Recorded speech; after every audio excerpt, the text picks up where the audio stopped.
The road into McDowell County twists through dense forests, the mountains rising on all sides. You don't end up here by accident, you have to want to come. The journey feels like a threshold, a passage into a world shaped by resilience and memory. As you approach Welch, houses cling to hillsides, some neat, others succumbing to time. The air is thick with coal dust and history. This is Appalachia, raw, real and complicated. Welch emerges, its brick buildings echoing a grander past when coal was king. Now the pulse is faint, the grandeur faded. Yet people remain, living in the shadow of that lost dream. I came not for the ghosts but for the living, to understand what it means to stay. What does hope look like when the world has moved on? The answers aren't in reports but in daily acts of survival and grace. The story is here in the faces of those who call this place home.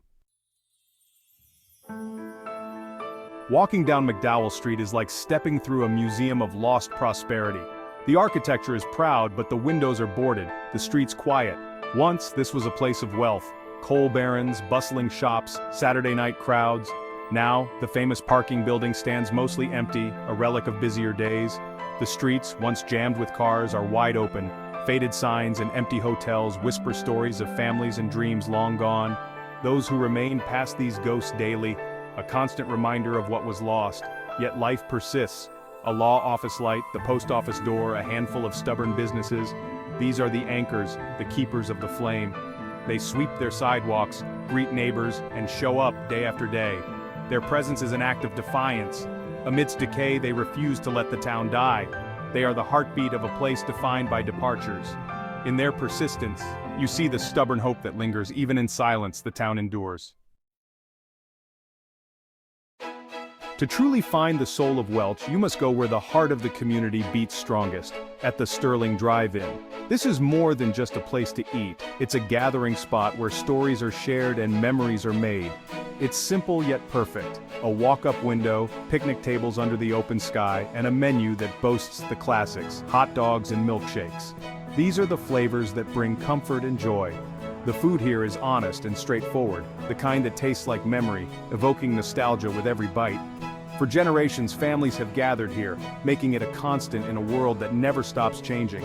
It's a place where time seems to stand still. I order a hot dog with everything, chili, slaw, mustard, onions, a delicious mess that's as satisfying as it is messy. The woman behind the counter knows everyone's name, every order is a connection, a small thread in the fabric of this community. Here, people are neighbors, not just statistics. They are friends who share their lives over a meal. Minors, mothers, teenagers, all gather here, sharing stories and laughter, bridging generations and backgrounds.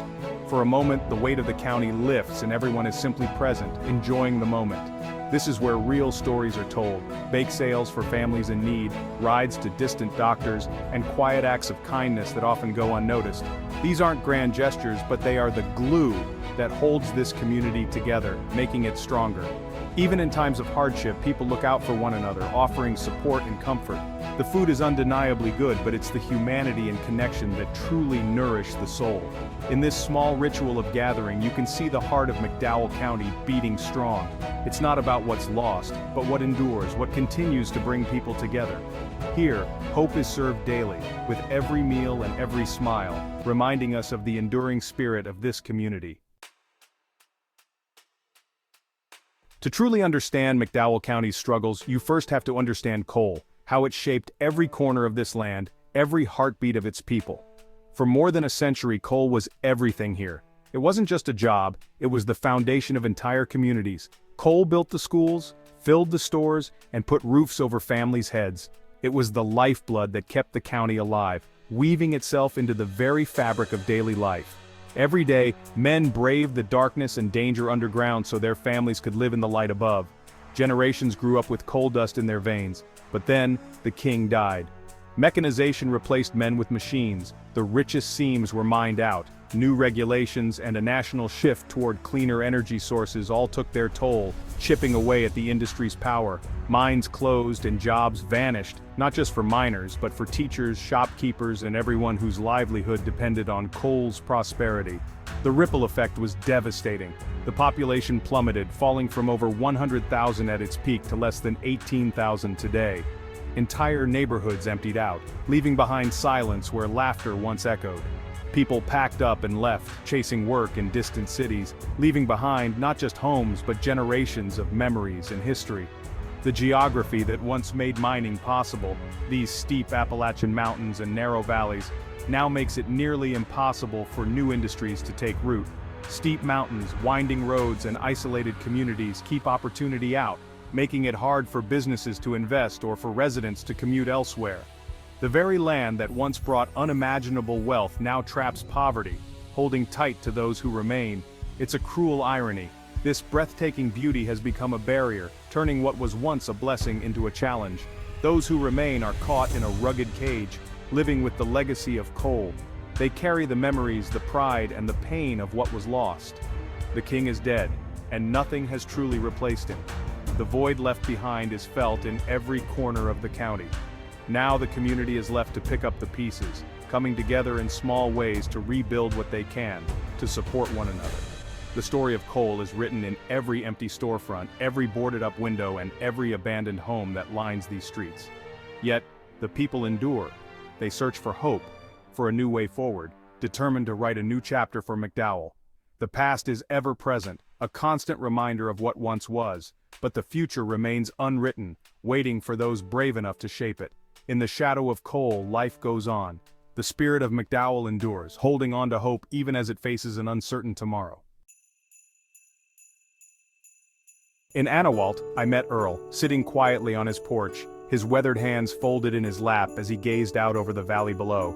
The porch creaked beneath his boots, a familiar sound in a place where time seems to move a little slower. Earl was born in the house just behind him, a modest home that's seen generations come and go. He's the son and grandson of coal miners, and every inch of his life is rooted in this land, shaped by the stories and struggles of those who came before him. Earl doesn't dwell on hardship or poverty. Instead, he talks about the things that bring him joy: his garden, where he grows tomatoes and beans, the deer that wander into his backyard at dusk, and the simple pleasure of lending a hand to a neighbor in need. In this small town, those connections matter more than anything. His life is defined not by what's been lost but by what remains: home, family, and the land that sustains them. The walls of his house are lined with family photos, each one a testament to resilience and love. There's a quiet dignity in the way Earl carries himself.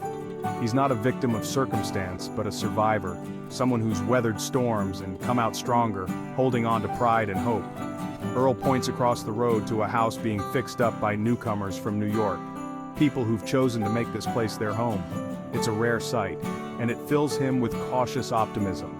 For Earl, after watching so many friends and family leave in search of work, seeing new faces arrive is a hopeful sign. It means the story of Anowalt isn't over yet. As the sun sets behind the mountains, the light softens and the hills glow gold and purple. There's a beauty here that outsiders rarely notice, a quiet, enduring majesty that fills the valley each evening. People think we've got nothing, Earl says, his voice steady, but they don't see this. They don't see what we see every day.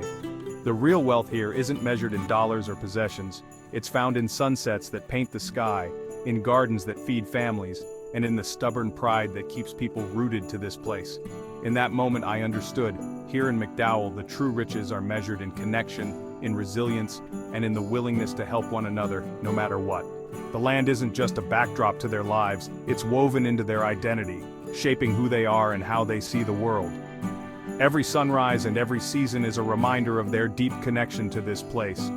For those who stay, leaving isn't an option. This is home, and the bonds here run deeper than the coal seams beneath the hills. Outsiders may try to measure the value of this place in statistics or headlines, but they'll never truly understand what it means to belong here. The real story of McDowell is found in the lives of people like Earl, people who endure, who adapt, and who find meaning in the everyday. It's written in every porch that stood through decades of storms, every garden that's been planted and replanted, and every act of endurance that keeps this community alive. Here, hope is as real and as solid as the mountains themselves, rising each day with the sun and refusing to fade away. The challenges here are visible: crumbling roads, broken water lines, shuttered schools. Some families still lack clean water, relying on wells tainted by mining's legacy. Schools or consolidated kids endure long bus rides, teachers double as counselors and social workers, Jobs are scarce. Most work for the school's government or commute long distances. Without reliable transportation, even nearby jobs are out of reach. Old homes, passed down for generations, fall into disrepair. Maintenance is a luxury. The result is slow decay houses reclaimed by the mountains. It's a physical reminder of economic despair. Life here is fragile, but people persist. But hardship isn't the whole story. Hope here is small, tangible, fiercely local. Initiatives like Reconnecting McDowell work to rebuild from within, improving schools, housing, and opportunity. Community gardens turn empty lots into gathering places and sources of fresh food. Young people start businesses, connect online, and see potential where others see decay. Acts of kindness, meals shared, roofs fixed, tutoring offered, are the glue of community. This isn't charity but solidarity. The heartbeat of McDowell is quiet, but it refuses to quit. Here, hope is an everyday act. Why do people stay? The answer is family, connection, and belonging. Here, family extends beyond blood. Neighbors are kin, history is shared. The land is part of their identity. To leave would be to lose a piece of themselves. The mountains, the cemeteries, the churches, these are anchors. People value community over consumption, relationships over riches. They find joy in small things, cookouts, football games, evenings on the porch. They endure because they are bound by love, memory, and history. Leaving isn't always the answer. Sometimes, the bravest thing is to stay. In staying, they preserve a way of life the world has forgotten. The ties that bind are stronger than hardship. Leaving McDowell is as thoughtful as arriving. The mountains recede, but the place stays with you. It's easy to see only what's broken, but that's not the whole story. McDowell's story is about the cost of a single industry economy, and what happens when a place is left behind. It's a mirror for America, a warning of what can happen anywhere. The people here don't want pity, they want respect and recognition. Their problems are our problems, their fate is tied to the nation's. What can we do? Pay attention, listen, see the humanity behind the headlines, support local efforts, buy from artisans, visit if you can. Most of all, don't look away. The people of McDowell aren't asking for a handout, they're asking to be seen. They want a chance to build a future as proud as their past. The story of McDowell is not just about loss, but about dignity and hope. Don't forget them.